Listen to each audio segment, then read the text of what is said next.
it, but I really feel that Wyvern is such a good counter to the Wisp that they have to change up their game plan from the first one too, right? Agree. Because if you pick up a Tiny, you pick up a Sven, anything like that, the Wyvern's going to lock down the Wisp. You're going to be sucked into that one. It's a huge disadvantage. So I think that I agree with what Yellow Submarine are doing here. I really feel like they have to utilize the Wisp to get them an off-lane advantage. So I would actually like to see the Wisp Tidehunter being run there in that top lane. You are looking at the lane of London Conspiracy. Most likely they're going to be a little bit slow on damage, right? Unless it's like a Queen of Pain safe lane, which gives you a lot of kill potential. I feel like the Wyvern and the Rubik, they do a lot of harassment, but the Wisp heal over time is going to be able to counter that for the most part. And if it's a Bristleback in the safe lane, he's not going to give you a whole lot of kill potential either. It's very slow buildup of damage, right? So then we're looking at, oh, wow, this makes things interesting. They pick up the Sniper, a hero that can dominate one.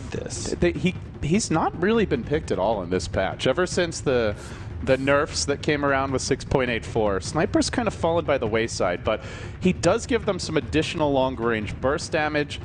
Can synergize reasonably well with Relocate, but where I really like him is he's got Spiritbreaker and Tide on the same team. So he's got the frontliners. Now you have the Sniper who can sit back. There's no great heroes to jump him, really. My God, the constant pickups from both of these teams that are so interesting. There's such a tie between the two of them, right? I was like, Yellow Submarine, didn't they recently run a Sniper? No, that was actually London Conspiracy who ran a Sniper recently. Right before this tournament. Who runs Sniper right now? You know, it's like in 6.84, not many teams are really experimenting. I saw one team run it, which was Summer's Rift against, I think it was a Shadow Shaman, because they thought it was really good. Or no, it was against an Undying, because he has long range, so he's pretty good at killing the Tombstone was the idea. But even then, the hero lost anyway. So it just feels like he doesn't have quite the impact he did in the previous version. Just doesn't, like, some of the items that were really strong got nerfed a little bit. The hero's gotten weaker, and more importantly, it just feels like a lot of these items that encourage like frontline tanks, like, have been introduced to the game. The Solar Crest is a big one. Just in general, games are laning stages breaking down sooner, and Sniper's just not allowed to sit back and play a 1v1 matchup in the mid lane too much. Yeah, and the heroes he's facing up against, Queen of Pain, Bristleback, the Zeus to a certain extent, are all big threats to the Sniper. The Queen of Pain and Bristleback are able to get on top of the Sniper pretty quickly, which is a huge factor, and the Zeus has that ultimate to throw down at any time. So if they just get on top of the Sniper, the Zeus adds the extra damage. This could be a very quick kill on the Sniper, and then they could go ahead and turn onto the SF from there. But if they do manage to just win the laning phase really hard with this pickup, I think that's the best shot the Yellow Submarine have to be able to win with the lineup they have. I still am going to lead quite heavily to London Conspiracy in their draft. I feel like it's just a more safer all-around draft that is going to be able to win on multiple stages of the game. I think they can win the laning phase. I think they most definitely should be able to win the early, like, 15 to 25 minute marker kind of period with the Queen of Pain and the Zeus just outputting so much magic damage together. And if they snowball that, I think the Bristleback then takes over the mid game quite heavily. And if this goes late, then I feel Yellow Submarine will definitely take it. But there's so many opportunities for London Conspiracy to end the game before that point. Well, with that said, looks like we are waiting for one of the players here to reconnect. Again, guys, London Conspiracy is 2-0 in the group in their first set, which means that they have 3 points already. Yellow Submarine yet to play a single game. I'm inclined to agree with you in general. I feel like the big issue for Yellow Submarine here is they're very reliant on, because they can't rely on charge and relocate, given the Wyvern pick, and the one hero they could maybe kill is the Zeus, but that's the hero that you imagine Rubik / Wyvern are either going to be camping the lane if they expect to gank, or even have a TP to quickly rotate in and turn that fight. That's outside of him, you're not killing Bristle unless he really screws up this game in the early stage. Queen of Pain likely to have an easy time whatever lane she's in. And they have other options even if the lanes don't go well. They can rely on burst damage pickoffs from their 2 heavy nukers. The Bristleback can farm stacks pretty easily. Yeah. I feel like their supports can almost do whatever they want. They don't have anyone who's a weak laner or who needs a lot of support, whereas Tidehunter in the off lane, whether he's against like this Queen of Pain, or I guess it's probably the Queen of Pain there and Bristle off lane, so that's a matchup that Tide will have a tough time in 1v1. So he's going to need help from the Wisp, which means the Wisp can't really go support mid as much, and now you've got a Sniper sitting mid all by his lonesome, and someone's got to protect him. Spiritbreaker can't really do it. He can maybe try and charge mid to take some pressure off, but Yeah, in general, I feel like the LC supports have a lot more options as far as what they want to do this game. Yeah, I would absolutely agree. I mean, both the Rubik and the Wyvern are going to be excellent heroes to rotate into that middle lane to catch out the sniper, to allow the Zeus to be able to get that first blood. Real quick, I just want to go back here. Do you prefer to see the Bristleback here as a safe laner or the Queen of Pain? Because just off the players right now, they can swap at any time. I thought it was going to be a Bristleback offlane as well. Skylark is their offlaner. The Queen of Pain offlane here, I do not like. In 95% of games that it's a potential pickup, it's just like, I think, terrible. But in this one specific matchup, because you're going to be most likely dealing with either a poor tri-lane in that the Wisp and Spirit Breaker aren't really going to be able to provide a whole lot of harassment power against a very mobile and ranged hero like Queen of Pain, and also and then the other option is it's even just a dual lane with a Spirit Breaker looking to pull and such. I think there's a lot of opportunities for Queen of Pain to actually make the offlane work, despite the fact that I normally do not support offlane Queen of Pain at all. Yeah, I think they could do it. I guess to me, you really want the Queen of Pain against the Tide. I feel like that's the ideal laning setup. So if they expect Yellow Submarine to dodge or to kind of move around and avoid that matchup, then maybe you predict it, send Queen of Pain off lane. Regardless, I feel like LC have excellent dual lanes, whether it's like a Wyvern Bristleback sounds pretty strong to me. Queen of Pain Rubik's great. Sure. I think they could even swap them, although I feel like those are probably the preferred dual lanes. So yeah, I would like to see LC just shut the Tide down in the laning stage. And to me, Bristle is actually, he's decent at it, but he's not going to be quite as good as what a Queen of Pain is. Oh, absolutely. The Queen of Pain will be 100% the stronger laner against the Tide Hunter.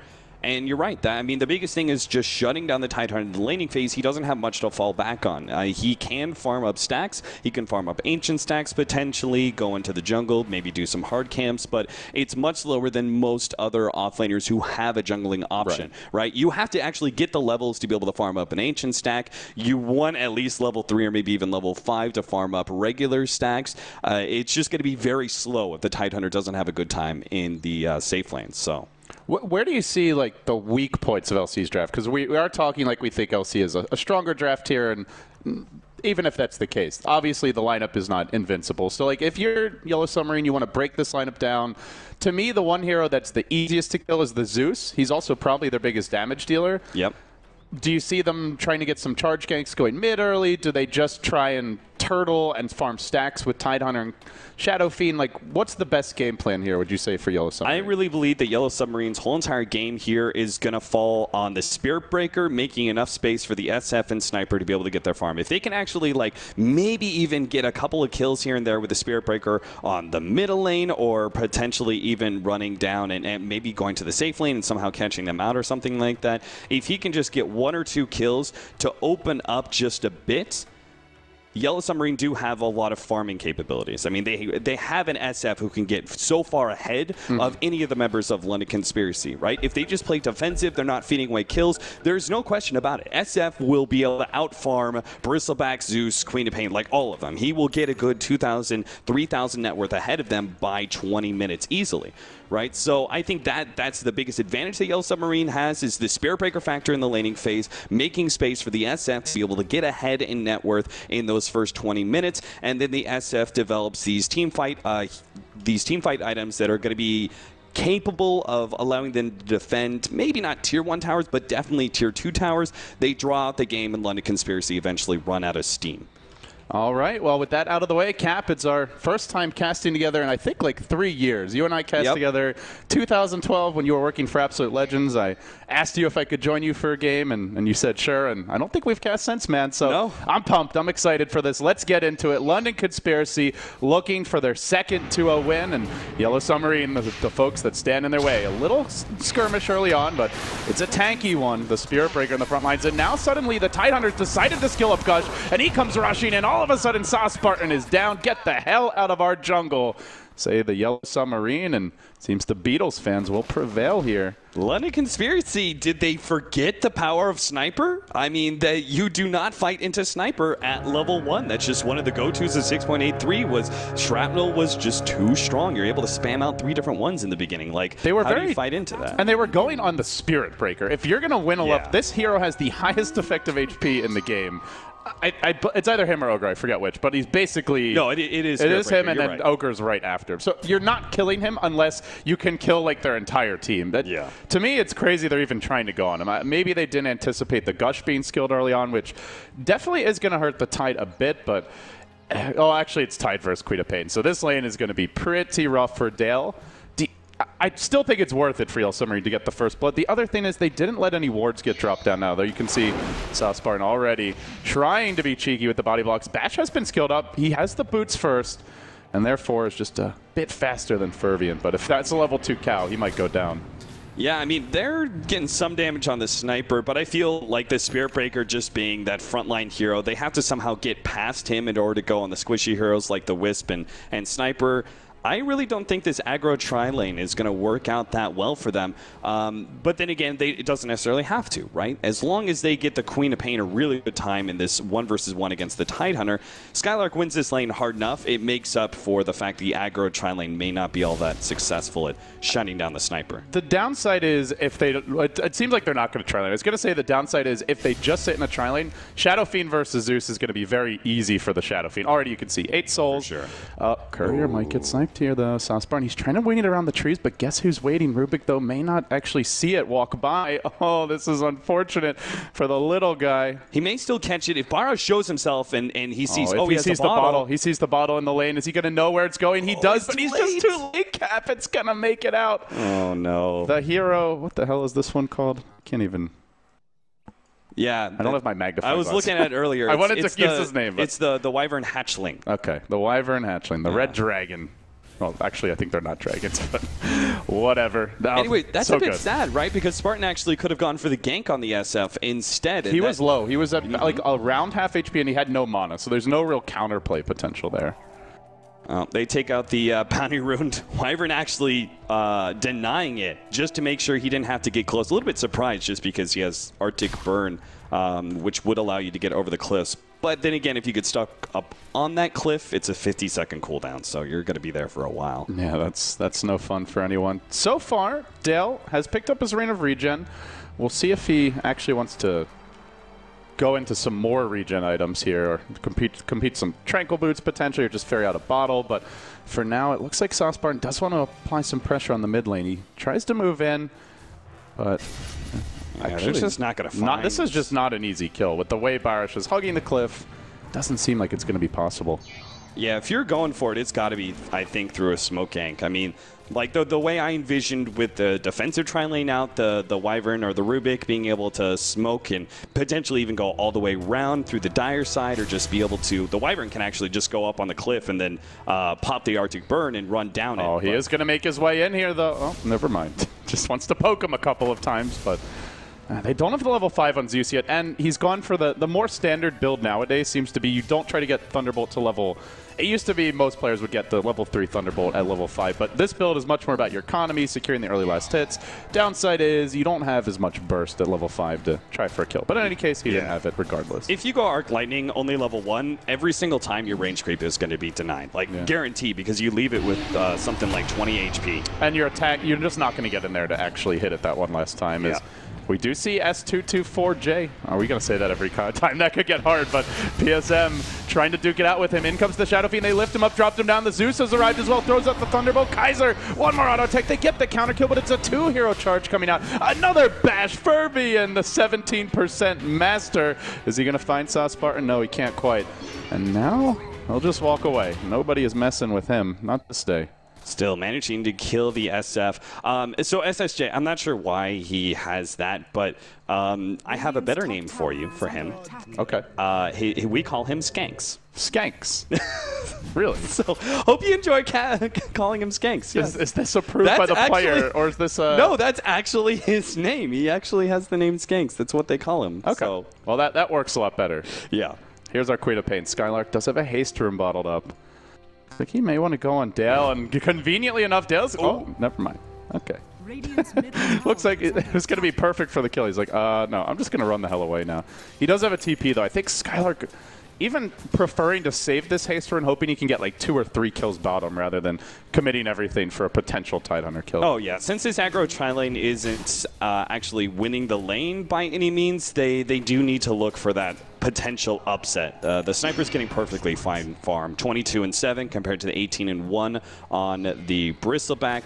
And I would also say that the Sniper is getting a big advantage since he's able to get solo experience sometimes with the Wisp and Spirit Breaker actually rotating out. So the faster he gets his level 6, the heavy amount of pressure he's going to be able to put on Moderate and the 2 supports by just spamming that out once or twice. And the big thing here for LC is their Zeus has level 6 now as well. So you've got a haste bottled Queen of Pain and a Zeus level 6. Yellow Submarine, they want to be playing super defensively for the next minute or so. What do you think the Queen of Pain's item build for this game is going to be? Is it just straight Aghanims? I don't see too much incentive for an Orchid this game. Orchid's decent against Wisp would be the main thing, but I feel like Aghs also helps in that regard as well because you just have better burst to try and bring him down. Yeah, I would lean towards. I like Necrobook on Queen of Pain, although I feel like we don't see that many players going for it. It did get a pretty big buff in 6.84. It used to be like Necro 1 and 2 were just garbage items, especially Necro 1. And Necro 3 was great, but it scales a little bit better now. Skylark was kind of forced to popping that haste rune, and thing about it, SF, is that he always is playing so passively in lane because he can just go jungle, right? He 1-2 raises up the wave pushes in, he goes back and stacks or maybe clears through some stacks. It's just a very easy and natural rhythm, especially once you have some experience playing Shadow Fiend, which Lord knows everyone in the qualifier certainly go bottom instead. Here's Queen of Pain waiting in position. They have the ultimate available. Out comes the Zeus ult, the Wyvern keeping Sauceparton alive for ages here. Now he gets off the list. He's going to drop Fervian down for the time being, and well, Bristleback just happily farming that top lane while this is going on. Skylark going to work, but now the Ravage comes in. They look to turn it. They get one. The second kill is going to come out as Skanks will fall. Kaiser even forced to TP in to try and save this fight. Sauceparton caught within. The bashes continue to pile up, and it ends up being a 1-for-3 exchange so far. Kaiser now getting charged. He could be the 4th man down. He turns. He's going to bolt. And Fervian trying to play the dangerous long con here with the sticks. Ends up coming up short. Yeah, that was not an ideal play from our Spirit Breaker. I don't know if we're done yet. That looks like Kaiser's done as well. This is just getting nasty, but the Conspiracy really got to get away from this bottom lane. Spartan's dead now. Jesus, this is just a feeding fest at this bottom lane. What's going on here? I don't know, but London Conspiracy, I mean, that was a bad fight for them. The Wisp did a really good job keeping everyone alive. PSM has been... and he was not focused at all. He just was, he was actually pretty low, but they never prioritized bursting him.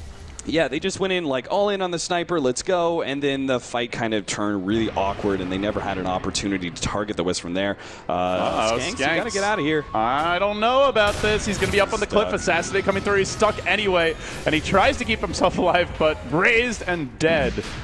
This is not the same London Conspiracy. Oh, Maposhka's dead, though. Skylark actually managed to jump on him. The lightning bolt actually missing there, but Queen of Pain still gets the last hit, so they get something for all their trouble, but it's still Yellow Submarine who are winning their early laning phase, and I would say that's the Spirit Breaker factor. I don't think London Conspiracy are playing very well, especially that fight at bottom with the Wisp doing so much, but the Spirit Breaker is definitely a big part of these early game engagements and is working out quite well for Fervian. The other thing was I believe Madara had just TP top when that fight broke out because he did not join the fight. Either that or he just didn't have TP gold. But that was a long fight. That was like 30 seconds, and he never came to it. So rather unfortunate. That's definitely the kind of engagement you want a Bristleback involved in. Prolonged and especially showing up a bit later on.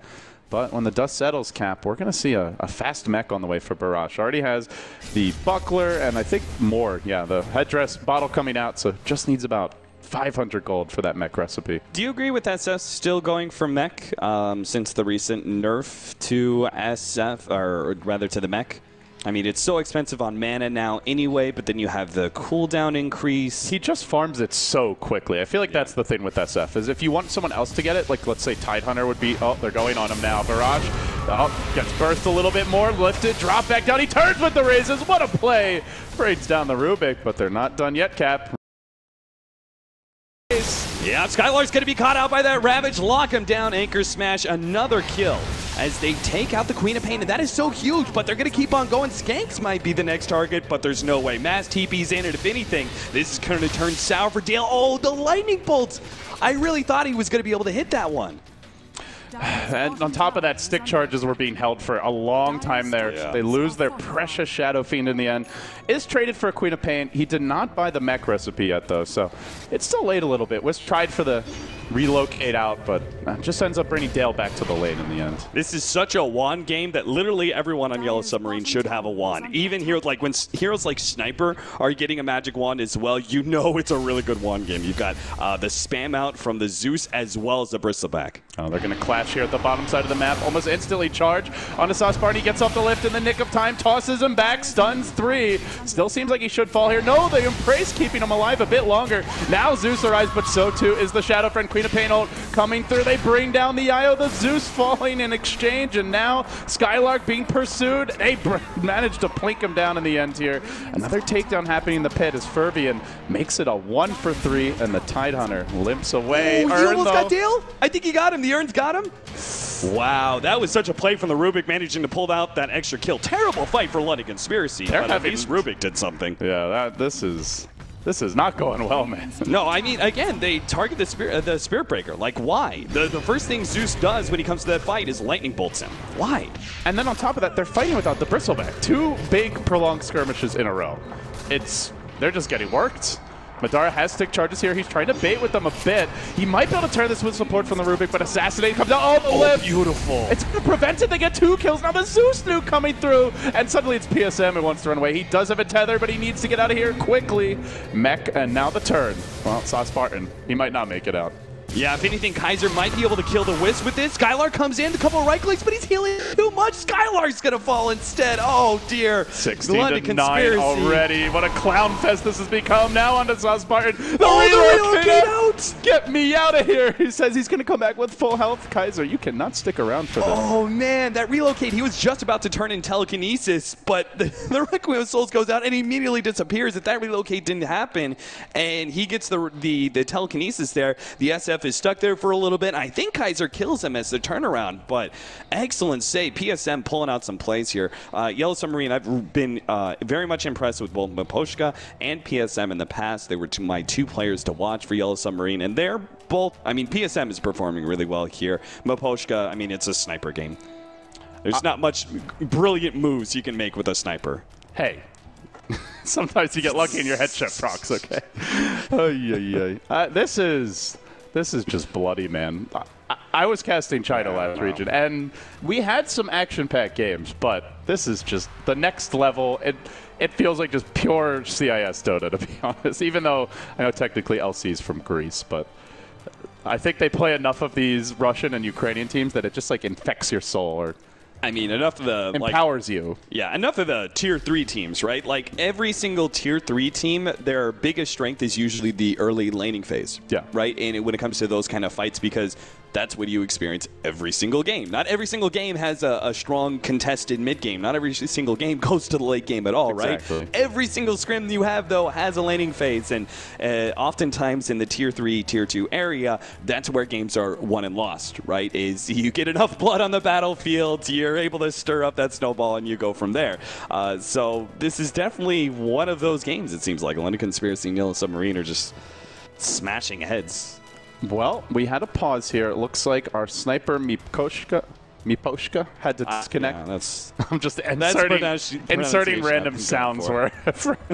I mean, it can't be worse than my attempt at Dutch. Eva almost killed herself on the spot. But we are waiting for a reconnect here. They had to reboot the internet. It looks like he is back in the game according to the indicators, but they're not ready to unpause just yet. Item-wise, we do have a couple of very important pickups coming up here. To start with, the Tidehunter is about to get his Blink Dagger. Now, we said one of the biggest factors was keeping the Tidehunter very low level and unable to get his Blink Dagger. Well, a Blink Dagger at 13 minutes is a very quick pickup. So Dale's already had a couple of very successful Ravages. Once he gets his Blink Dagger, it's going to get all the worse for London Conspiracy. They've got 2 intelligence cores that are incredibly squishy, one of which is very dependent on mobility. You don't get a much better setup for a Tidehunter Ravage. Yeah, and they are trying to use the fact that that Ravage is online to push in here. They're going to charge Madara, but he's the Met carrier. Just as bad as it is to go on the Spirit Breaker, going on the Bristle is equally a suicide mission at this stage. Yeah, I think they really wanted to try and catch the Bristleback actually in the tower there and force London Conspiracy to come through this point where the Tidehunter could then get the Ravage out on multiples, and then they would just go for the supports. But that's a really good point. Since London Conspiracy didn't actually make that play, they just backed up with Madara, and London Conspiracy were actually so far back, they say, okay, just a charge lost, who really cares? Now we've taken control of the Tier 1 tower, and London Conspiracy can't actually contest it. And they seem a little confused here as to what they want to do. They've just completed their mech on Bristle. Normally, at this point, you've got Zeus ult, the mech, Queen of Pain starts to build her first item. This is when you really want to be at least finding pickoffs around the map, but they give up the tower. They weren't really split pushing. Skylark not even at the Tier 1 bottom, and Spartan just trying to get his levels mid. Feels like Yellow Submarine, natural move is, if you don't want to make us use Ravage, we just keep on 5-manning. We'll take the Tier 1 mid, maybe even push for the Tier 2, and force you to either come to play defense and maybe die a couple of heroes to the Ravage, or just give up towers for free. And I completely agree. That should be the tactic from Yellow Submarine, in which case, London Conspiracy, the most obvious play is you go for the offensive move first. You actually go for like a 4 or 5-man smoke and strike first on them to force them into either a bad Ravage or no Ravage at all, potentially. Well, on that note, Cap, here is the smoke. Queen of Pain showing herself mid, towers in deny range. They're heading towards the Roche pit. There was a line drawn towards the pit earlier by Yellow Submarine, but maybe just a misclick, or they changed the call because they're heading bottom instead. They gotta keep going. They gotta go fast, right? You don't want to lose that Tier 1 tower as you make this pincer maneuver. So, London Conspiracy, this could be potentially the best fight, especially if they start out with a kill on the Wisp. Oh, do they want the courier? Do they want the kills? They kind of hesitate. They get nothing. They show Madara. Are they coming in? They still go forward. Madara's going to be caught up first. He pops the mech, but it's really only on himself to start the fight. There's a weird relocate from PSM that moves the Shadow Fiend just a few inches back. Now the Ravage comes from Yes, and they managed to bring down two. The Bristleback, the mech carrier, as well as the Wyvern. The counter Ravage, though, he saw Spartan stolen it, and now the relocate is going to end and ends up bringing the sniper a bit farther back towards safety. What a terrible fight in the end for London Conspiracy. 4 dead. It's about to be 5 unless Spartan can pull the juke of his life, and he can't charge, and brought down an ultra kill for, of all heroes, the Tidehunter. I mean, think of the way Yellow Submarine read that. Look at the way they set up their fights, right? They had Tidehunter here. The Wisp actually came forward. He was the first one, the farthest one back, and I got excited. Like, oh, if they kill the Wisp first, that's huge. The Wisp actually ran up here, right? Because they know if London Conspiracy go for a contest around that Tier 1 tower area, it's a very easy Ravage. It's such a small area, you hit it on 5 most likely. So the most obvious play there is London Conspiracy are going to come in from behind to try and catch you out and utilize the bigger battlefield to make Ravage a little less effective. But that was a good read by Yellow Submarine. They moved the Wisp very far forward, and the Wisp pretty much made sure that no one dies in that fight, and obviously just completely wiped London Conspiracy, taking over the game. And there was some real hesitation from LC. They see the courier, they all stopped. A couple of heroes turned like they were going to hit it. Then I think the call was made, no, we can ambush the whole team and win a fight. So they don't get the courier. Then the Bristleback breaks his smoke, and he turns around like he's going to back off. Then he runs in.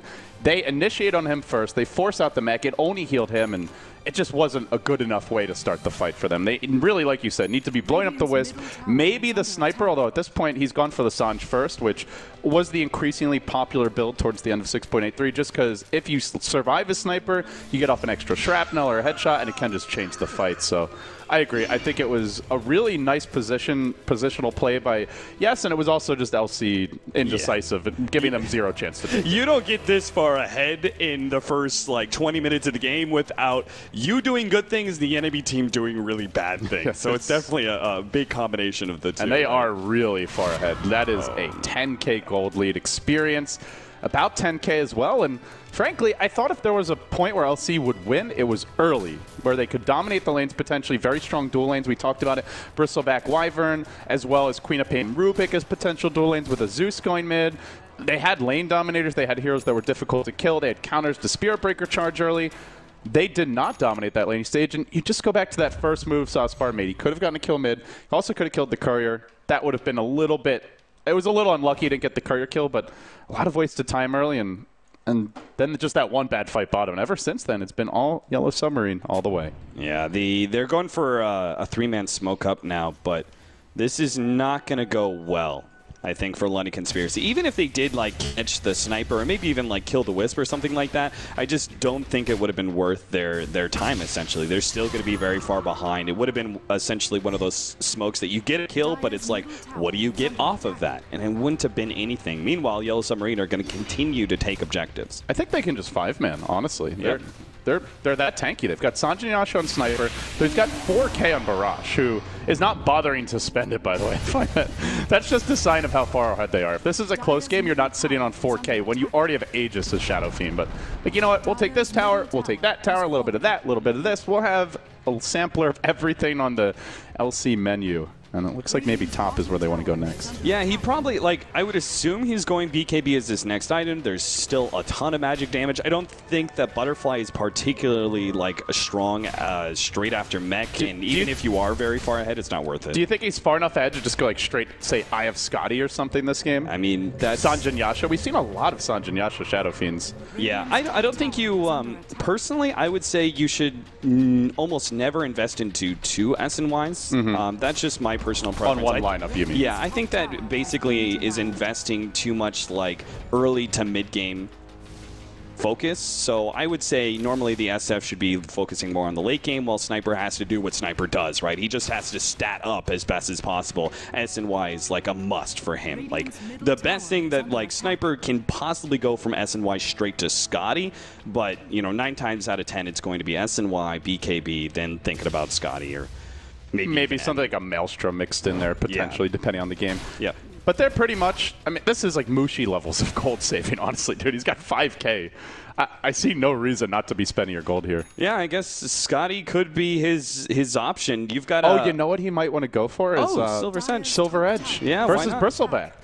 We've seen a lot of teams doing this with it seems like I saw like 4 or 5 games in a row where the Dragon Knight would be picked versus Bristle, and then he'd always go Silver Edge because Shadowblade is really good on the hero for initiation. Yeah, and then the Sage is like, it's a very good stat item anyway, so it's a very natural build-up. Hell, half the games when you have Dragon Knight, I say Silver's Edge is a decent item pickup, even if there is no passives to remove, or even just having Shadowblade and potentially just a value Sage to build into Silver's Edge a little bit later. And the best part is BKB is the counter to this item, but Bristleback is too poor to afford one. So having the Silver Edge now means the Bristleback is very easily dealt with in these fights. Absolutely. They do have some spam to be able to throw out there, so Yellow Submarine aren't going to have the easiest time going uphill at 20 minutes, but they'll be able to siege down this tower eventually, especially with the Sniper, right? They are trying to split push with Skylark, but he's getting charged, and I don't know if Furbian can solo kill him, but he's getting reinforcements now. The relocate comes in onto mid. They're going to bash him back. Raise 1. They don't even need Raise 2.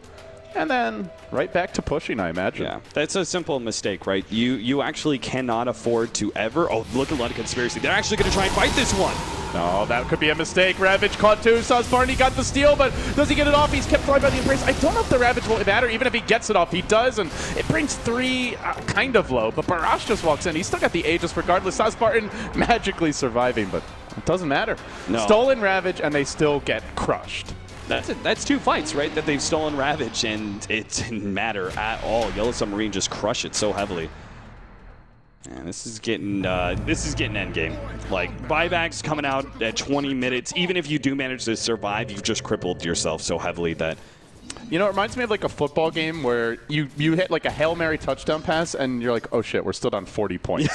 We're going to need 5 more of those or 6 more of those to get back in this one. Yeah, and I would still say Yellow Submarine have the advantage heavily when it comes to late game. I really felt like London Conspiracy would have, like, I felt they could have had a laning phase advantage. They definitely should have won fights 15 to 25 minutes if they didn't lose the laning phase so heavily. And then the mid game you can end by probably, I would say, 40 minutes.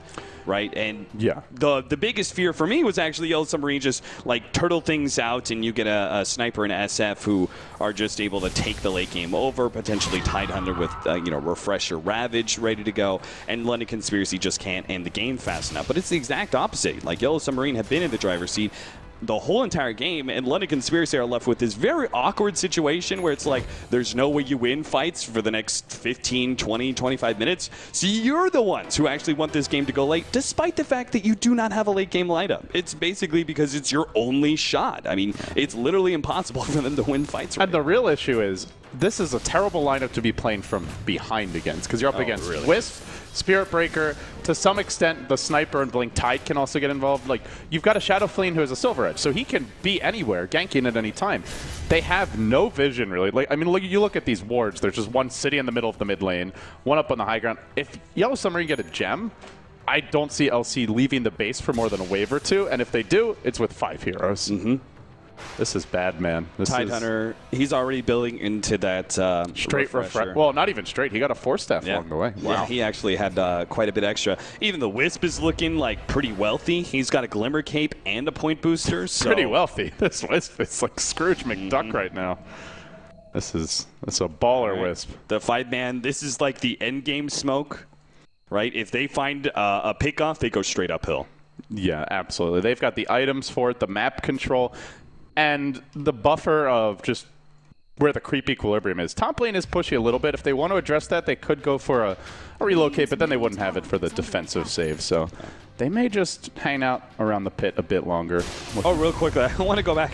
Guys, if you're ever facing up against a Spirit Breaker Wisp combination and you have a hero like Queen of Pain, you can't ever blink if you're split pushing, right? Because if you blink and there's a charge coming for you, you have to have that blink in order to be able to do the blink at the last half second before the charge hits you, and they've already set their relocate up. Yeah. That's your only hope of surviving, is you actually get enough distance away from the relocate, and the Spirit Breaker is pretty much the only one who hits you at that point. But this is just something that Skylark has to keep in mind when he goes for these split pushes, and he has to split push. The thing is, it's like very psychologically difficult, because when you're this far behind, you're like, I gotta farm as much as possible, and I have to put as much pressure on the other lanes so that they don't push into high ground. But you're right, if you use that blink offensively, or, well, not even offensively, just to farm, then you're food.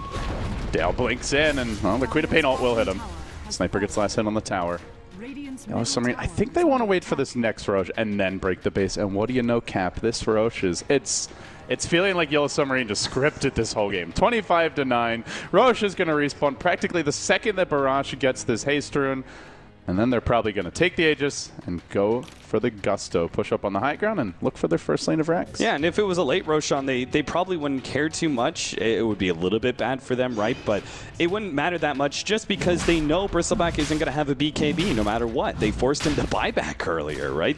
It's one of those buybacks that it's like, yeah, you managed to keep the game going a little bit later, but you're still going to be losing because you're in the same situation you always were. You do not have the BKB coming in, and it's essential against that Shadow Fiend Silver's Edge, which is going to just take away that passive and makes you a very squishy hero. I mean, he's only sitting on 1,400 HP. Well, Cap, this could be the fight. LC moving towards... No, never mind. That's what LC is thinking. They're like, all right, this is going to be our big moment, guys. We got this. Oh, shit. I could see it all in my head. The Winter's Curse on 5. They're able to jump in the Queen of Pain, Sonic Wave, and Scream. He picks up the Roshan kill, grabs the Aegis, and... I don't even know what happens from there. I actually still don't see a winning scenario at all. Yeah, they'd have to steal Ravage, like somehow kill the Wisp instantly, steal the Aegis. Somehow, like Tidehunter wisps like he gets his Blink Dagger pinged, and he accidentally Ravages before blinking, and then Rubik steals it, so it's a 0-man Ravage to a 5-man Ravage that you've stolen. And the Wisp dies off the bat, and then probably somehow you have enough time to steal the Zeus ult as well, which it's going to require an Aghanims that Spartan is simply not able to farm. And then Cinderella's godmother comes in, and or God Fairy, and grants you 3 magic wishes as well to help you win the team fight. That's pretty much everything that needed to happen for London Conspiracy. All right, well, they've got exactly 0 of those things lined up, so time to get to work if you're LC. A whole network of wards getting dropped down outside this dire base, and then Burbine says, cut the bullshit. Let's go in and just win this one. Nether Strike onto Kaiser after the charge onto the Rubik. They'll get both. Zeus will buy back, and Yellow Submarine just don't care. They're going to drag LC down into the murky depths beneath. Another charge forward. That one is canceled by a bolt, but already the damage is done. And they still haven't committed a Ravage. What do you do if you're LC? I mean, Kaiser bought back and immediately popped his ultimate. Literally half a second later, Yellow Submarine looked like they didn't get hit by a single spell. They were all full HP. They're dropping a little bit lower, but they still have the Aegis on Barash, so this is guaranteed a lane. 1 laner Rax, and potentially 2. Yellow Submarine probably just go middle after. Oh, they have the Silver Edge. Madara's got to be careful about walking in. The second that Ravage hits him, he's just done for. But Parash isn't going to use it. He's just going to back off, raise the wave. They got the range Rex. They may want to wait until they have the mech cooldown to go again. Potentially just wait for that BKB Spirit Breaker as well, because that's one thing we didn't discuss. There's not great solutions for this. You've got just the Wyvern ultimate as a potential way to deal with this charge. Yeah, and you really don't want to use that ultimate on a Spirit Breaker who most likely, as he's charging forward, is going to be very much separated from his allies. Very little chance of you catching anyone else with And even if they kill him, then you still have Ravage, Sniper, and Shadow Fiend waiting, and you're going to lose the fight anyway. So, yeah, it's... In that sense, it's like they have no counter for BKB charge. Well, let's see. This looks very, very bleak for LC. If they can win this fight, I'm going to completely 180 my viewpoint on the game because I'm just not seeing it right now. Oh, this could be kind of big. If they win this fight, I don't understand Don't say anything Dota. You're going to regret. I will just say I don't understand Dota, and then people will be like, I can't, you didn't understand Dota anyway. New pastor. BKB charged by Furby, and they're not able to interrupt this thing once again. The ultimate for the Wyvern was cooling down. Out comes the Ravage. Rubik will steal it, but then what? Where do we go from here? They have the Queen of Pain up. This could be it. They've got the Aghanim's ult. She blinks it. Unloads Cap. I think you might not understand Dota after all, my friend. PSM gonna fall. It's 3 down, but they have both cores, and with that, it's a triple for Parash. The buyback on the Bristle and the Rubik. They're gonna commit to this one. He's got an Aegis still. It will take a long time to bring the Shadow Fiend down. Sniper says, I'll see you later, Shadow Friend. They've got sentries. They'll bring him down once. He turns with the auto ticks, almost getting the Wyvern. Oh no, There's going to be a raise. Has to run away. There's going to be a raise. He's going to get double raises potentially. Oh, the jukes. He survives. He's toying with the Shadow Fiend. They'll get the death animation. He gets him in the end. Still so worth it. That was literally the dream. There is no better setup. You hit a 5-man Winter's Curse into a 5-man Ravage with a 5-man Sonic Wave. It doesn't get better than that. Like, it literally doesn't. And yet, it still was not won by London Conspiracy. I do understand Dota. Ultimately, they have to use 2 buybacks. It's like 1,000 gold swing their way. And when you lose a lane of Rex, you need like that sweet like 6,000 gold swing. Yeah, I would say it's definitely still worth it for Yellow Submarine just to be able to get that melee Rex. Also for them, it might be a little bit of a wake-up call. Okay, we're not quite as unstoppable as we think. We need to be a little more cautious about how we approach these fights. I imagine they're going to be a little more strategic in their next assault. Yeah, we can't dive Fountain yet. But soon. But soon, especially with that refresher. They have Sniper. This hero is the ultimate Fountain camper. Yeah, he really is. Along with, I guess, Tinker's up there just because you can constantly have your Ghost Scepter up or your E-Blade and just zap them with 4 rockets being thrown out. That's the real dream. Have you ever dealt with that in a pub, LD? Yeah. It's actually the most obnoxious thing ever to play against. When a team is turtling with that. The thing is, it's not even that good. Like you're you're not going to win with it, but you're just going to make it's just like you're going to make other people unhappy, basically. Oh, you know what I think is actually really legit? What? Is the Wraith King Aghanims. Someone is going to run a support Wraith King that's able to get the Aghanim Scepter. My God. That Aghanims is so insane. Have we seen that hero once since the newest patch? I don't think so. I don't think so at all. I remember way back in the day when the old Complexity, which later became largely Team Liquid, they would run like their 4-staff Wraith King. Everyone was just blown away. Like, I thought Skeleton King was... Actually, I think he was Skeleton King back then. Yep, he was. Yeah, that was before he had to get a little makeover. I actually brought up the old Complexity just the other night when we were talking about the current Complexity, and I was saying that both teams actually back then, both teams are actually running basically the same style that teams just could never really have a good time countering. And Complexity actually proved that by running like a Furion with a Keeper of the Light Phantom Lancer, which naturally says split push, right? But sure enough, they still went back to the old style, which is a lot of mid-game team fight. Yeah, that Keeper of the Light, I feel, is deceptively strong at that, especially if you can ever get the Ags farmed up.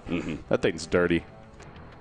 All right, so next potentially end-game push for Yellow Submarine. This time around, they're going uphill without an Aegis, which means the spamming of London Conspiracy may actually be able to push them back.